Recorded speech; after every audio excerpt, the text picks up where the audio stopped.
বিসমিল্লাহির রহমানির রহিম। আল কুরআনের পরিচয়। আবিধানিক অর্থ।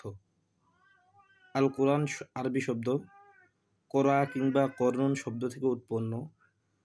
কোরআ শব্দের অর্থ পড়া, আর কুরআন শব্দের অর্থ অধিক পঠিত।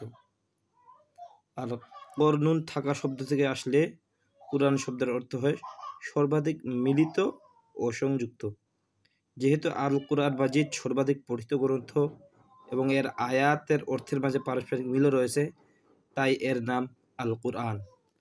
পারিভাষিক অর্থ: মহান আল্লাহর পক্ষ থেকে মানবজাতির হেদায়েতের জন্য জিবরাইল আলাইহিস সালামের মাধ্যমে মুহাম্মদ সাল্লাল্লাহু আলাইহি সাল্লামের উপর নবুয়তের দীর্ঘ 23 বছর ধরে ধারাবাহিকভাবে যে বিধান নাজিল করা হয়েছে তার সমষ্টি হলো আল কুরআন। মহান আল্লাহ তাআলার বাণী, হাযা বায়ানুল লিন্নাস ওয়া হুদাও ওয়া মাউইযাতুল লিল মুত্তাকিন।